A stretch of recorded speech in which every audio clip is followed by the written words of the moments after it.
продажа энергетики, продажа недвижимости, там, дележка суверенитета. Не развитие, а наоборот убьет все развитие. Это есть, конечно, разногласия моей непосредственно с сегодняшней властью. Я не являюсь системным оппозиционером. У вас есть возможность напрямую связаться со Асланом Георгиевичем Бжани. Эти вопросы интересуют уже всех граждан страны. Незнание чего-то, непонимание порождает множество дополнительных слухов и вопросов.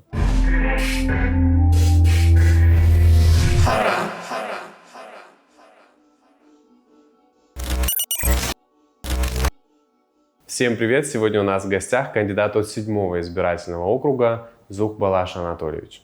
Здравствуйте, Лаш Анатольевич, добро пожаловать. Здравствуйте, Саид, добрый вечер. Здравствуйте, дорогие зрители. Здравствуйте, дорогие избиратели. Зух Балаш Анатольевич родился 23 января 1969 года в городе Сухум. В 1986 году окончил 10-ю среднюю школу в городе Сухум. В 1994 году окончил Абхазский государственный университет, историко-юридический факультет, специальность история. С 1987 по 1989 год проходил службу в рядах Советской армии в ракетных войсках стратегического назначения. В 1992-1993 годах участник Отечественной войны народа Абхазии. Награжден орденом Леона. С 1994 по 1996 год занимался предпринимательской деятельностью в фирме «Интер», город Москва. В 1997 году начал работать на Сухумской табачной фабрике в должности начальника производственного участка. С 1998 по 2002 год являлся президентом предприятия «Табачная фабрика», город Сухум. В 2012 году окончил учебу в Московском пограничном институте ФСБ Российской Федерации, специальность юриспруденция, присвоен классный чин юриста 3 класса. В 2016 году учредил республиканскую общественную организацию «Союз ветеранов молодежи АПСНО». Стал заниматься общественно-политической деятельностью. Женат, отец 2 детей. Так сложилось, что у нас появились такие некие традиционные вопросы в нашей передаче, и один из них мы пытаемся выяснить у кандидатов, что же их мотивировало баллотироваться в парламент. Я знаю, что вы давали интервью Иналу Хашик в «Чегемской правде», и там об этом говорили, но я бы хотел, чтобы вы и для наших зрителей тоже об этом рассказали. Да, на этот вопрос я отвечу, в принципе, как и на все остальные постараюсь ответить. Но учитывая, что я занимаюсь общественной и политической деятельностью, мой поход в парламент, наверное, является закономерным, но я, как говорил и в «Чегемской правде», пояснить хотел бы и сейчас, и здесь. В первую очередь я вижу те вызовы, которые стоят перед абхазским обществом, перед гражданами Абхазии, перед абхазским государством.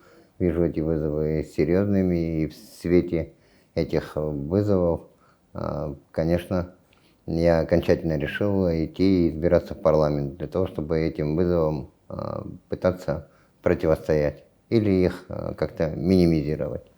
О каких вызовах вы ведете речь? Вызовы я подразделяю, как бы условно я их делю на 2 вида, на внутренние и на внешние.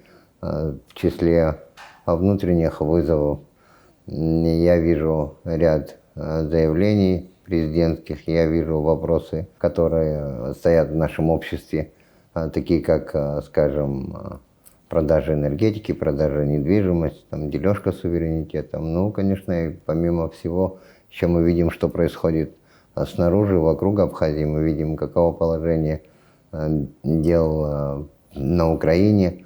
Там идут фактически боевые действия. Каково положение дел в Европе, в целом в мире. И в свете всех вот этих угроз, каково положение нас, абхазов, нашего государства, которое, в принципе, практически, пока еще можно сказать, как государство не совсем состоялось, потому что мы только-только становимся на ноги. И, конечно, всю вот эту ситуацию я вижу практически вызовами перед нашим обществом и государством. Обязательно вопросы энергетики и продажи недвижимости мы обсудим. Они у нас предусмотрены в качестве таких обязательных вопросов для всех наших гостей. Мне вот что интересно. Вы на сегодняшний день баллотируетесь от власти, либо от оппозиции, либо вы там баллотируетесь исключительно от инициативной группы, которая вас зарегистрировала? Я сегодня непосредственно я и моя организация СВИМа, вот после моего относительно недавнего заявления о переходе нашей организации к оппозиционной деятельности, конечно, занимаюсь и буду заниматься оппозиционной деятельностью.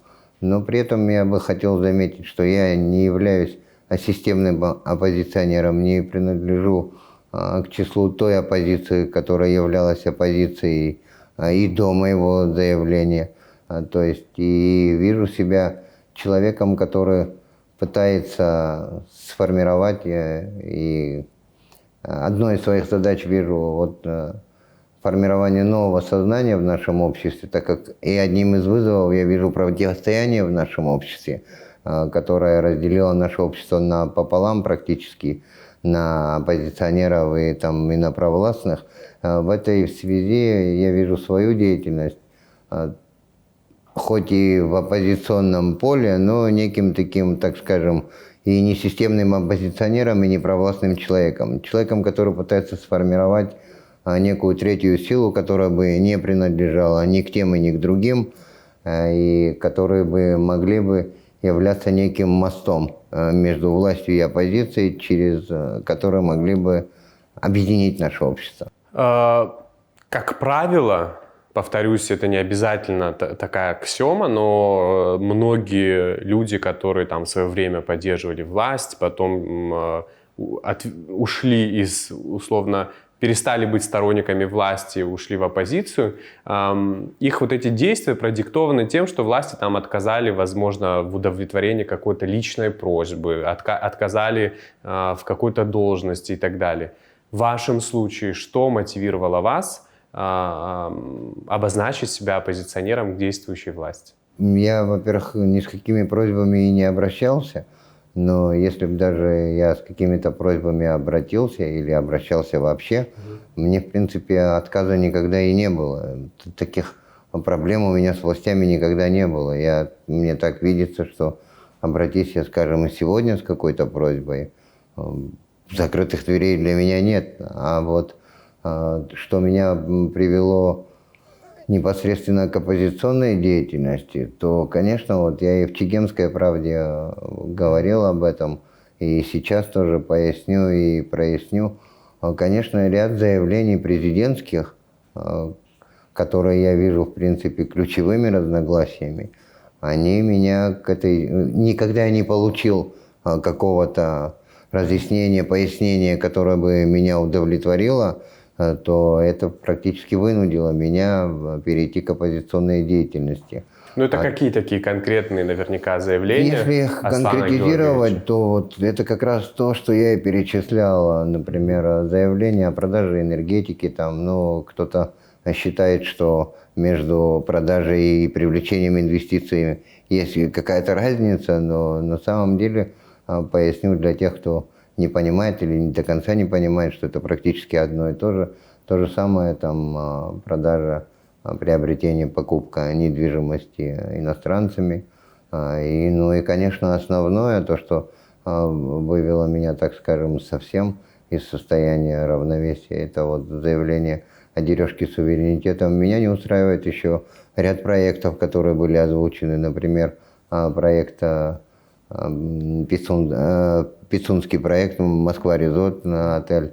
И если будет возможность, я поговорю об этом чуть-чуть немножко более широко в процессе нашей передачи. Потом видение мое по железной дороге, о том в сфере, об этом тоже можно говорить, в том, что я вижу вызовами, например, исходя из геополитического расклада, который существовал и существует вокруг Апсны, как я это вижу, как я это связываю с Карабахом, как я это связываю с Грузией, с Азербайджаном, с Китаем, с Россией и с нами, с Апсны, и как я это связываю с нашей экономикой, как эта экономика связана с нашей политикой. Конечно, это все я вижу определенными вызовами, которые можно было бы использовать, с моей точки зрения, как преимущество для нашей стороны.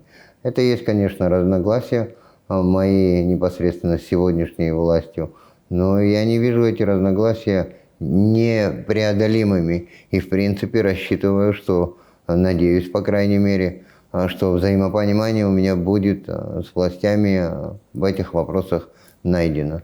Ну, наверняка там в период работы Аслана Георгиевича Бжаня в оппозиции вы с ним были хорошо знакомы, у вас была возможность наверняка общаться, задавать вопросы напрямую. Вы позицию Аслана Георгиевича по вот этим вопросам, которые обозначили, до выборов не знали? Ну, многих вопросов и не стояло в тот период времени, когда и я, и Аслан Георгиевич Бжаня составляли в составе единой организации системную оппозицию к той власти, которая была тогда. Но я не могу сказать, что я хорошо знаком с Асланом Георгиевичем Бжаня, что у меня с ним такие тесные... Нет, я даже не об этом, но возможность общения. Конечно, возможность общения у нас была, потому что мы составляли вместе на уровне самих себя и на уровне наших организаций составляли Союз оппозиционных сил. Мы даже давали совместные пресс-конференции, выступали и в общественном пространстве, и системно работали в оппозиции. Конечно, о таких вопросах, как дележка суверенитетом, тогда вообще и разговоров не было, и мыслей таких быть не могло. И я вообще, в принципе, по сегодняшний день не знаю природу этих заявлений и с чем это связано.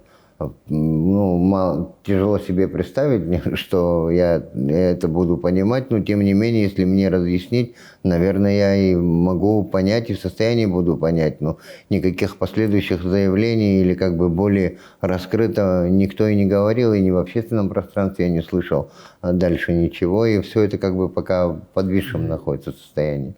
Ну, посмотрим, что будет, как будут развиваться события дальше. Наверняка мы еще много чего услышим, и по этому поводу в том числе. Лаша Анатольевич, наверняка и сегодня у вас есть возможность напрямую связаться с Асланом Георгиевичем Бжаня и задать ему все интересующие вас вопросы, и, может быть, в личной беседе получить ответы, которые в которых вы нуждаетесь, в общем-то, и наше общество, что скрывать, тоже в этих ответах нуждается. Вы пытались с ним связаться лично, посидеть, поговорить, спросить, о каком там, какие вопросы стоят перед нашим государством, почему, вот выяснить, как вы сказали, природу всех этих заявлений? Ну, очень хороший вопрос, интересный, и отвечу я на него таким образом. Ну, во-первых, на сегодняшний день мы персоны разного уровня. Это президент страны, а я простой обычный гражданин, пенсионер. Но, тем не менее, это мне никогда не мешало и при предыдущих властях как бы задавать любые вопросы, которые мне интересны, изыскивать и находить и время, и возможность. Я, в принципе, зачастую так и делал. Те президенты, которые были раньше, как бы меня связывали с ними более тесные отношения, более теплые, более близкое было у меня с ними общение. И, конечно, не было никакой необходимости что-то спрашивать в общественном пространстве, ну, за исключением президента Хаджинба. Вот. На сегодняшний день, во-первых, с момента этих заявлений и вообще все вот эти события, о которых я говорю, они произошли, можно сказать, вот буквально в конце прошлого года, и вот сегодня, практически на сегодняшний день, можно сказать, что вот третий месяц года только начался. Длительное время Аслан Георгиевич болел, его в стране не было. Только недавно он приехал, и связываться с ним у меня не было и возможности, но я и не искал, и не изыскивал такую возможность. Меня, в общем-то, никто на беседу и не приглашал. Если бы приглашали бы, конечно, я бы пришел бы и с удовольствием поговорил бы. Но скажу опять же, вы правильно заметили, эти вопросы интересуют не только меня. И вряд ли меня устроит то, что мне скажут, там, скажем, вот как я с вами вот сейчас разговариваю, если я поговорю вот так с Асланом Георгиевичем, и он мне расскажет все, успокоит меня, Но я так думаю, что этого будет недостаточно, потому что эти вопросы уже вышли за рамки взаимоотношений моих и Аслана Георгиевича. Эти вопросы интересуют уже всех граждан страны. И они должны знать, они должны слышать, с чем это связано, что это такое, как это понимать. Может быть, мы все на ура поддержим нашего президента, если, конечно, нам более подробно и раскроют суть и значение этих слов и этих заявлений. Как нам их рассматривать, с чем это связано, вообще о чем идет речь, когда вот незнание чего-то, непонимание порождает множество дополнительных слухов и вопросов. В сравнении себя с Асланом Георгиевичем вы как-то скромно принижаете свой статус для тех, кто вас знает. Никто не ставит под сомнение заслуги перед Отечеством, самый необходимый и нужный момент. И вот именно этот статус мне как раз и кажется и дает вам и вашим товарищам, я имею в виду всех ветеранов Отечественной войны народа Абхазии, задавать вопросы? Конечно, статус позволяет задавать вопросы. И такие вопросы, в принципе, не будь у меня такого ветеранского, так скажем, статуса, я более чем убежден, что эти вопросы у меня все равно были бы. Даже если бы я был бы человеком, который родился после войны, меня бы эти вопросы все равно интересовали бы, и, конечно, я бы их задавал. Но, как я и говорил выше, вот просто разговора тет-на-тет в данном случае уже недостаточно. Лаша Анатольевич, вы наверняка знаете, что в последние годы активно обсуждается вопрос, в первую очередь и сами ветераны нашей Отечественной войны народа Абхазии этот вопрос поднимают. Насколько, на ваш взгляд, может быть, слово «правильно» не совсем подходит, но я все-таки спрошу, насколько, на ваш взгляд, правильно и эффективно, когда ветеранские организации трансформируются в политические партии и начинают заниматься политикой. При этом очевидно, что политика в Абхазии наше общество разделяет. Хороший вопрос, вопрос интересный. Но я считаю, что и такие вопросы становятся часто, по крайней мере, на уровне Фейсбука, на уровне гражданского и общественного сознания, общения, мышления. Такие вопросы есть у нас в обществе. Ветераны, и именно ветеранские организации, я считаю, что должны заниматься проблемами и нуждами ветеранов. Те ветераны, которые хотят заниматься политической деятельностью, они, конечно, должны создавать или входить непосредственно в политические партии и объединения, которые несут с собой и за собой какую-то непосредственно политическую мысль, какую-то политическую идеологию. А ветераны должны заниматься непосредственно своими ветеранскими проблемами, потому что не все ветераны видят себя непосредственно в политике. Их интересуют именно ветеранские проблемы. И, конечно, для этого разделяться ветеранам, там, скажем, вот существует в обществе некое такое, можно сказать, противостояние между двумя ведущими ветеранскими организациями. С моей точки зрения, не совсем это получается ладно, и при этом и те, и другие ветераны – это фактически братья по оружию. Потом я хотел бы заметить еще, что в числе, вот скажем, если речь идет о ветеранах ВАПСН, о ветеранах войны, и, скажем, каких-то в других странах ветеранах, я не совсем, хотя много схожего, но при этом ведь среди абхазских ветеранов есть, я бы сказал, такой костяк, который относится к числу тех, кто был у истоков формирования и образования нашего сегодняшнего современного государства. Это не просто там ветеран какого-то конфликта, там, скажем, который уже первый и 101-й там, или еще какой-то. Но, тем не менее, ветераны, которых интересует и волнует именно вот проблемы ветеранов, они не должны делиться между собой, они должны составлять единое целое. А те ветераны, которые хотят и видят себя непосредственно в политике, они могут и должны быть в политических партиях.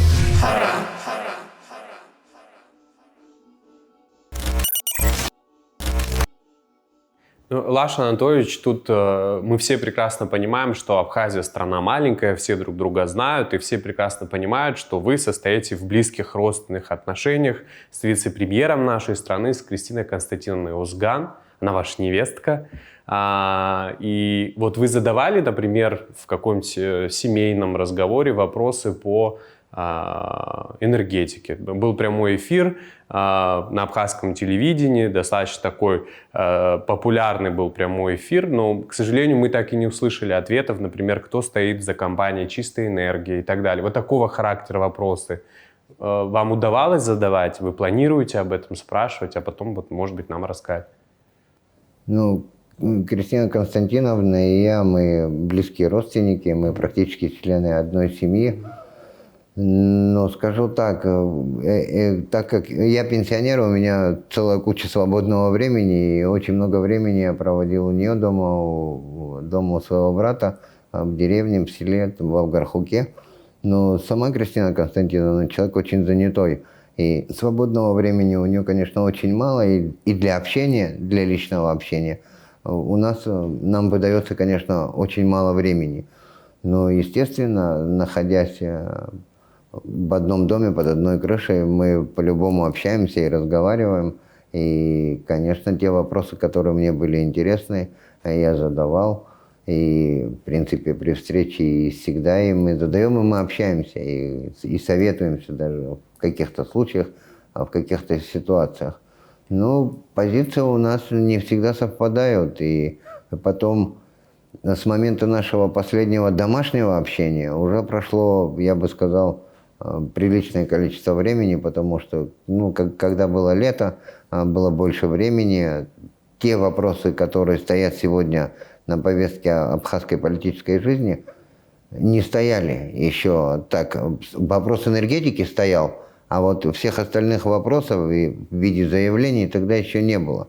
И, конечно, в сфере энергетики, да, я задавал вопросы, получал ответы, мы сверяли как-то часы, видение друг друга, и интересовались, какое у меня, какое у нее. Но потихоньку сегодня уже разногласия не между мной и Кристиной. Нет, понятно, я просто пытался понять, может быть, вы пытались таким путем получить ответы на вопросы, которые вы здесь озвучили. Да, конечно, какие-то ответы я получал, а какие-то ответы порождали у меня еще, наоборот, дополнительные вопросы. И вот, в принципе, в итоге сегодня вот есть как есть. И, конечно, это вообще для меня лично это проблемно. Вот, потому что быть членами одной семьи и занимать такие, так скажем, полярные позиции, конечно, это очень сложно. Но я еще раз скажу, наши политические взгляды и убеждения – это наши политические взгляды и убеждения, а мы члены одной семьи. И об этом я даже не спрашиваю, это внутрисемейные вопросы, и мне Нет, было интересно. можно я поясню, потому Да. что это тоже на этой почве, в принципе, я слышу даже в сети, там на уровне Фейсбука мне задавали вопросы, там, какие у вас взаимоотношения, и является ли там противоречие ваши домашние основой. Ну это вот вы сами сейчас себе задаете вопросы, Не являются, говорю, не являются. У нас внутри домашние, внутри семейные взаимоотношения с Кристиной Константиновной, для меня это Кристина, они всегда были хорошими и являются по сегодняшний день очень хорошими. Ну тогда я воспользуюсь возможностью и попрошу вас замолвить за нашу передачу словечко и сказать, что мы Кристину Константиновну здесь всегда рады видеть и очень хотим взять у нее интервью. Без проблем. Я с удовольствием вашу просьбу передам. Спасибо. Я надеюсь, что, может, она увидит эту передачу и услышит. Мы очень эту хотим просьбу. ее видеть у нас в Если передаче. не посмотрит, я обещаю, что я передам. Спасибо. Возвращаясь к вашей предвыборной сейчас работе, скажите, как проходит в вашем округе предвыборная кампания? Сталкиваетесь ли вы с тем, что некоторые кандидаты ведут нечистоплотно политическую борьбу предвыборную? Или все проходит там в рамках закона, очень дипломатично, культурно? Такой вопрос задавался, когда мы, я имею в виду кандидатов в депутаты, были в эфире телеканала «Абаза». И тогда я на этот вопрос отвечал так, что там не могу сказать за всю Абхазию, но в рамках нашего округа у нас кампания происходит штатно, без никакого напряжения, что все хорошо, есть хорошее понимание между нами, кандидатами. Сегодня я бы сказал немножко по-другому. И я не могу обвинить какого-то конкретно кандидата в чем-то, потому что не могу я голословно что-то выдвигать, какие-то обвинения в чей-то адрес. Но я писал даже в Фейсбуке об этом, и в ЦИК мы посещали четвером. Вот у нас было 4 кандидатов, и плюс представители еще 2 или 3. То есть, почти можно сказать в полном составе, а нас 9 человек, 9 кандидатов на одном участке. По-моему, самое большое количество вообще в Абхазии. Не знаю, с чем это связано, но вот столько нас там есть. Мы знаем, что поступают такие сигналы, что вот, например, там в Домоуправлении, из Домоуправления затребуются исходные документы, и поступают сигналы, что и там где-то в паспортном столе или в Министерство внутренних дел прописывает неких новых людей, причем там в большом количестве. Я слышал про подобные ситуации в Гудаутах, слышу, что там даже где-то аннулировали какие-то там прописки. К сожалению, вот такие сигналы на сегодняшний день имеют место быть, они появляются, проверяются, находятся в стадии проверки, но уже мы это наблюдаем.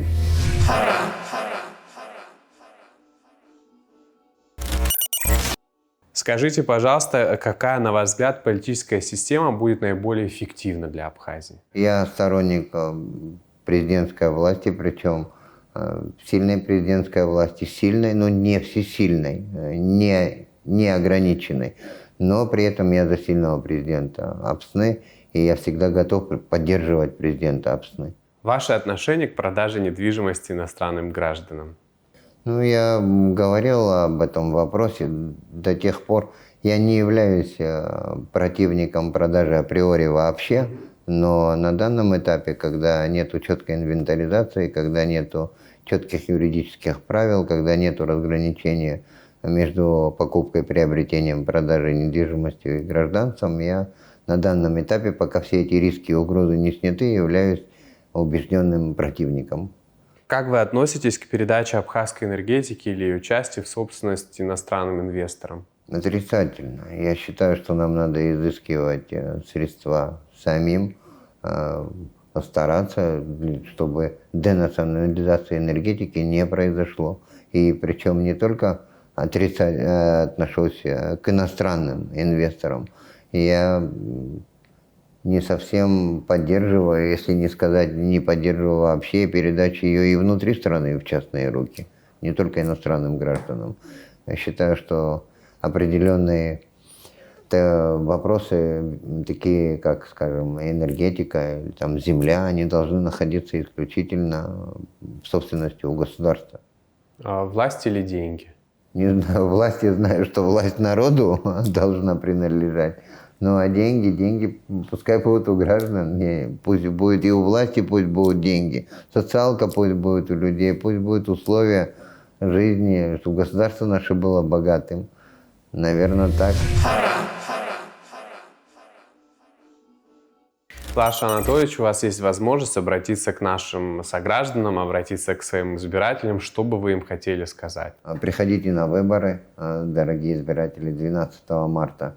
Сделайте свой выбор, но делайте, пожалуйста, свой выбор осознанно, не за что-то, не для кого-то, а по знакомству. Мы здесь все друг друга знаем достаточно хорошо, тем более жители любого округа знают практически всех кандидатов.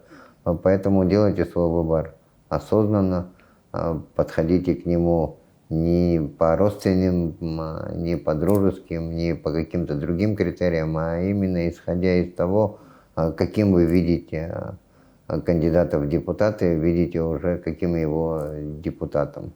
Лаша Анатольевич, спасибо вам большое за то, что пришли к нам в гости. Мы желаем вам удачи.